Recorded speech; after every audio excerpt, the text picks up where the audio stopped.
Welcome everyone. Today we're going to talk about handling secret doors. It's not quite as easy as simply a perception check, and we're going to talk about why that is and some of the pitfalls that you as a DM are going to want to think about. Alright, so you've got 4 adventurers that come into your room. The first question is, are you going to just let them generically announce, I search for secret doors? And I think that the answer is no, you should not, because it's going to turn the process into a video game-like experience of pressing a button to search. You do not want this to happen.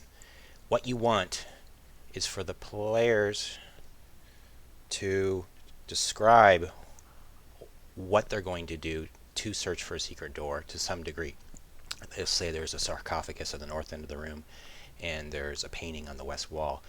What you want is, if somebody says, well, I'm going to search for secret doors, you're going to say, what part of the room are you going to take a look at a little bit closer?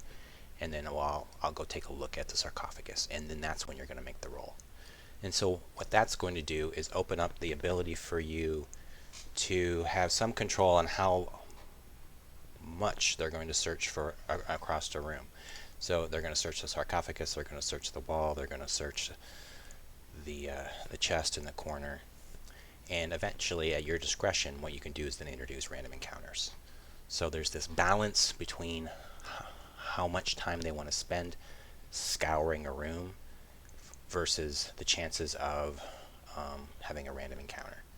Otherwise, so what would happen if you didn't do this? What's going to happen is they're just going to find every secret door, and it's going to be a very mechanical, boring process. Because why wouldn't they just keep searching? Or I'll just search again, and I'll search again. And then that takes us right to the next thing let's talk about. Is there's 4 adventurers. The first one says, I searched the sarcophagus. Now the second person says, well, I want to search.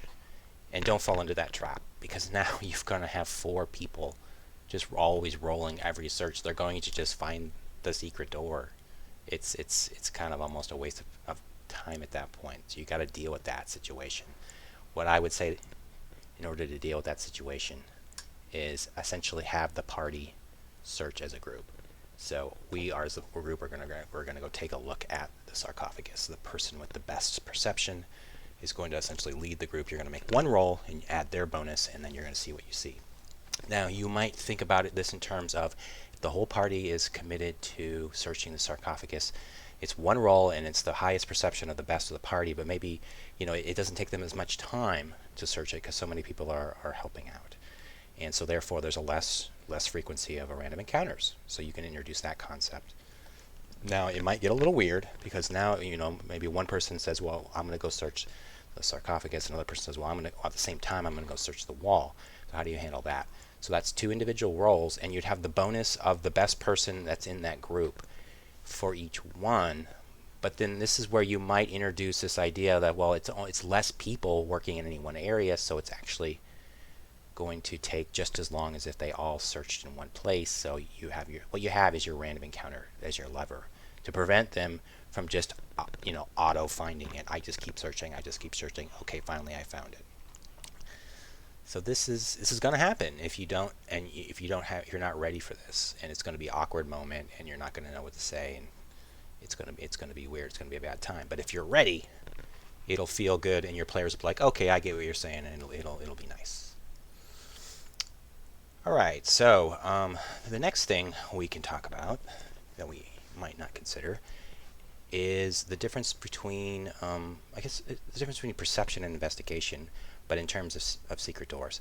So the perception roll would be to look around and see and notice, oh wow, there's a seam in the wall, which then in turn it might be as simple as pushing on the wall and that's that, the door is open. But it could also be that there's a door like thing in plain sight, but there's, how the heck do I open this contraption? In which case it's not a perception-based ability check, it becomes an investigation or intelligence-based ability check, which I think is a really cool thing, because it's going to involve your wizards with their high intelligence doing more ability checks rather than your standard history check. So that's fun.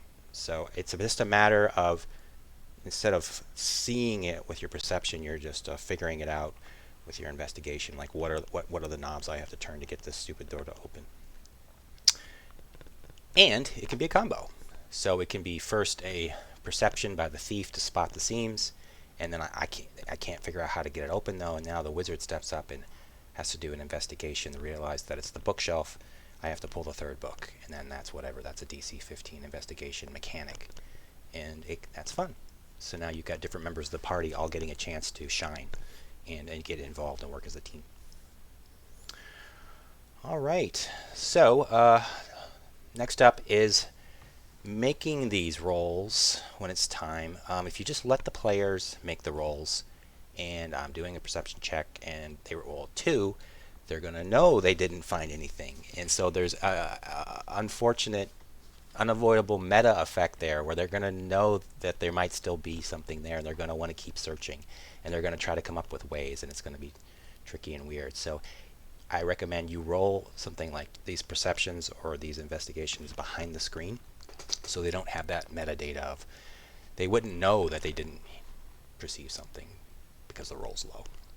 So roll behind the screen, which is then in turn going to mean you're going to need to keep track of their bonuses. You don't want to keep asking, well, what was your perception bonus? What is your investigation bonus? So this is where a tool can be helpful. And so we're going to take a look at Kobold Helper, and now it has built-in support for tracking those things and automatically rolling with the click of a button.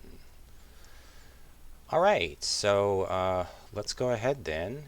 With those things said, those pitfalls described, let's take a look at how Kobold Helper can help you manage secret doors.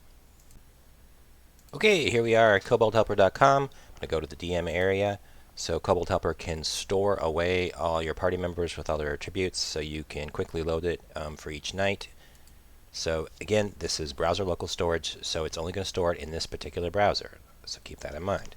But I'm going to go ahead and load up a party that I already have ready to go. Fetch. And there it is. And I can flip to the party section if I want to do something like handle a situation of searching for secret doors. So I get a nice overview of all the attributes, including the set of skills that are usually the ones you would want to use to roll behind the screen. Party enters a room. This room is described. There's a sarcophagus to the north. There's a painting on the west wall. Alina says, well, I want to search for secret doors. I would always reply, well, what exactly do you want to do to take a closer look? I wouldn't just make a generic roll. And so that maybe the party talks amongst themselves, and they say, well, we're going to go over and take a closer look at that sarcophagus. Now, we're going to just make a single roll. There's none of this nonsense of everybody gets to roll. And what I do is I take the best value. So I can quickly see what the best value is right here. It's Roddy, the thief, with perception 6. I roll. And then there we go. So I would explain that working together with Roddy in the lead, you guys realize that there are some seams in the inside of the sarcophagus that appear to be some kind of door. Now, again, I would not let the party members roll that, because if they roll and they roll a 2, they're going to know they didn't make it, but they don't, and then they might still be thinking there might be a secret door, and it's just weird and awkward, and they're going to, this is better. I have found. So I'm going to do the, and then in this case, now they've perceived that there's a door there, but I'm choosing to do this as a combination of both seeing it and then needing an investigation, an intelligence-based roll to figure out how to get this door open. So this lets sort of Fizzbang be a contributing party to the member, who's our wizard, and again, so it's going to be a single roll for the whole party working together, rather than multiple rolls, which is just always going to lead to them always figuring everything out, because if you roll 3, 4, or 5 times, you're going to get a roll. You're going to get it eventually.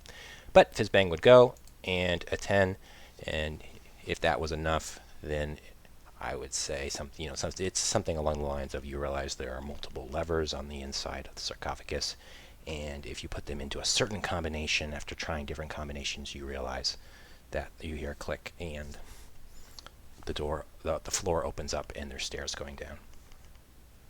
And again, if it was too low, let's say you just could not deduce any information on how to get this open, and then that's it, unless they can explain to me that there's some sort of new information or new approach they're taking, which I guess I would potentially consider having them do another role. But otherwise, that was the team working together.